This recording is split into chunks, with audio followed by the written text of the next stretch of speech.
say rain is a blessing, but in Kitara, rain became a curse. And it all began when the sky forgot home.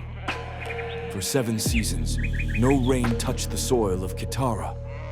The millet turned to sand, the cassava cracked into dust.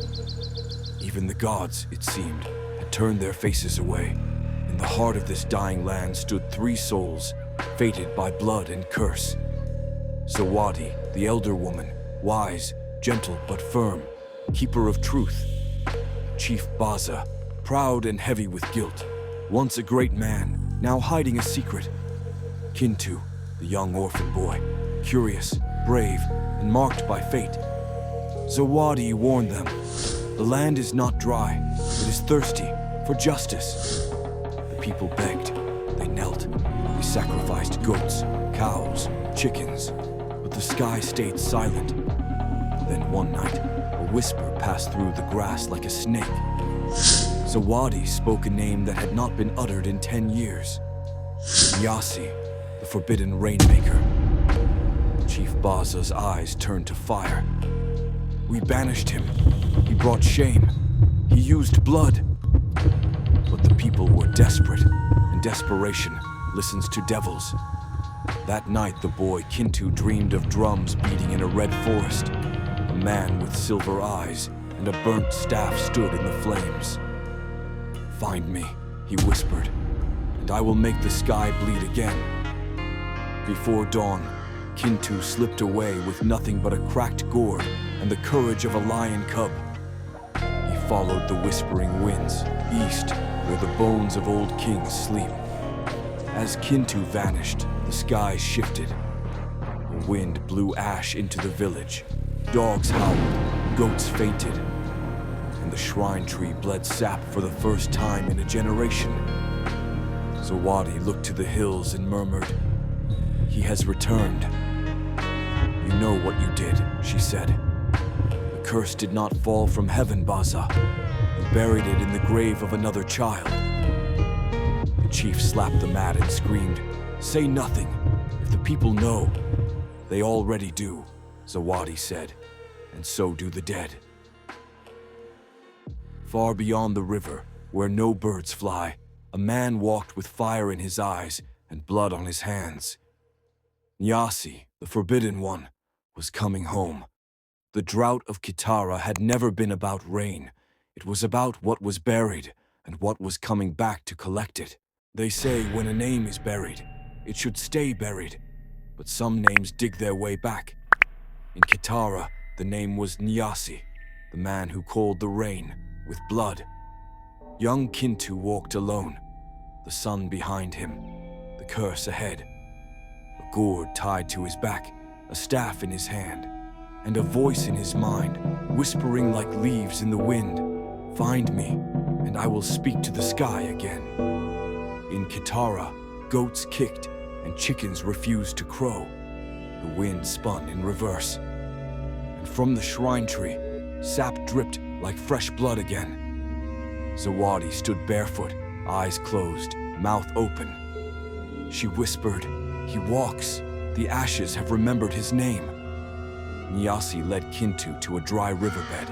He knelt, planted his staff in the soil, then whispered in a tongue older than stone. The earth cracked, but not with rain, with fire. A ring of red flame spun around them. Kintu trembled. "You said you'd bring the rain." "First, we wake the ancestors," Nyasi said. "Only then does the sky speak." Zawadi entered the hidden hut, the one even the chief feared. At its center lay the spirit mirror, a polished black stone said to reflect fate. She stared into it. What she saw was not Kitara, but red rivers, a girl screaming without eyes, and drums beating from beneath the ground. He returns not alone, but with the voices of the buried. Chief Baza paced like a lion in a cage. His hands shook. He shouted, "If he comes, we burn the shrine, burn the bones, let no ghost rise." But no one moved. The guards looked at Zawadi, and she said simply, "Your fear is not fire enough." Nyasi drew a circle in the dirt. His staff tapped 7 times. Bones in the trees rattled, then they flew. Skeleton birds, made of ash and memory, circled above. Their screeches made the leaves wither. Kintu held his ears but did not flee. "You're stronger than the chief ever was," Nyasi said. "That's why I chose you." And then, a sound, not thunder, not drums, a drop. One single drop. It landed on Zawadi's open palm. She lifted it to her lips, tasted it, then said, "The rain has come, but it carries the taste of smoke." Nyasi turns to the camera, eyes glowing.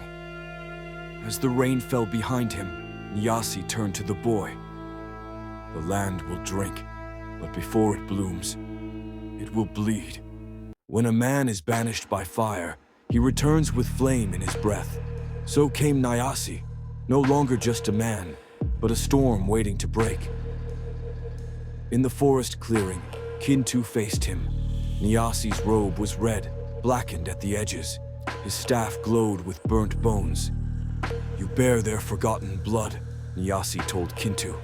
"You will carry their price." In the village, goats refused water. The shrine tree dripped blood-red sap. Zawadi stood under it, staff glowing blue. "He has crossed back," she whispered. "The pact stirs." Nyasi planted his staff in dry earth, chanting an old tongue. The ground cracked, but instead of water, red fire leapt up. Kintu trembled. "Rain needs a price paid first," Nyasi said. "The ancestors must wake." Baza felt the spirits closing around him. In terror, he ordered, "Burn the shrine, burn the bones, no ghosts must rise." But the guards did nothing. Zawadi only looked at him, calm as the grave. A thunder rolled, not of a storm, but like a giant drum above the clouds. The villagers froze. Zawadi raised her staff and said, "The ancestors call, and this time they will not be denied. When you call for rain, you must pay its price. The ancestors do not take promises lightly, and neither does the sky." At dawn, Nyasi stood with Kintu beside the dry riverbed. The cracked earth was split like an old scar. Nyasi planted his black staff among the bones of animals long dead. He began a chant, older than memory. The wind rose, the sky turned black. The first drops fell, heavy, warm, red as fresh blood. In Kitara, the villagers fled in panic as the red rain stained their walls and faces. Crops hissed in the crimson downpour, dying as if poisoned. Zawadi stood in the village square, her staff glowing blue. "Do not run," she shouted. "You prayed for water. This is your debt." Mothers clutched their children. Men fell to their knees, begging forgiveness from spirits they barely remembered. Baza tried to hide in his hut, but the rain found him. The spirits poured through the thatch, drenching him until his own skin felt on fire. In the rain, he saw every soul he had betrayed, crying out, reaching for him. His mind broke. He ran into the shrine tree's burning roots and vanished in the smoke. Kintu felt the spiral on his chest glow hotter with every drop. He could hear the ancestors in the rain. "Name us. Remember us. Feed us." Tears mixed with the rain on his face. "I cannot carry you all," he whispered. But Nyasi's voice cut through the storm. "You are the vessel now. You will carry us till the debt is paid." Ending note. And so the rain fell, day into night, night into day, red as life itself. Kitara learned that blessings born of broken pacts taste of blood, and Kintu, no longer a boy, had become their unwilling keeper. They say the ancestors speak in whispers. But on the night Kitara broke its final promise, they spoke in a roar. Kintu, reborn in the clean rain, felt the spiral burn hotter than ever. He heard them, not just one voice, but thousands, flooding his mind.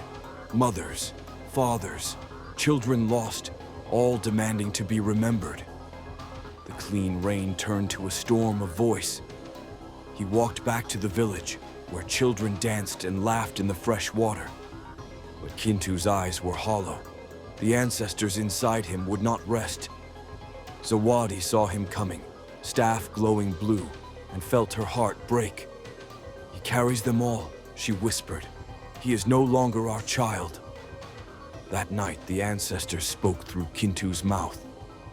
One by one, they called every name that had been sacrificed. Names of girls taken, names of boys burned, names the elders thought lost forever. Each name cut through the night like a knife. The villagers fell to their knees, weeping. Chief Baza's ghost appeared from the rain, skin pale and eyes hollow. "You fed me to the fire," he accused, "and still you live." The villagers trembled. Zawadi raised her staff to protect them, but she could not block every curse. The ancestors had come to settle their debts. And so the night of 1,000 voices began, a chorus of the forgotten, demanding their justice, speaking through the vessel they had chosen. Kintu, once a boy, was now their living memory. Dawn rose over Kitara, but no warmth followed it. The shrine tree, blackened by the blood rain. Kintu stepped forward, the spiral on his chest glowing with the memory of every name, every voice, every pain. His eyes were dark as night, but within them burned 1,000 souls. The villagers gathered in silence. Zawadi took Kintu's hands, eyes wet, voice shaking. "You have given all," she said. "You are no longer a child. You are our memory." Kintu only nodded, silent, the spiral on his chest pulsing gently like the last drumbeat of a long war. And Kitara, saved but scarred, rose from the mud with a new law etched into its bones. "Never forget. Never bury a name. Or the dead will rise again."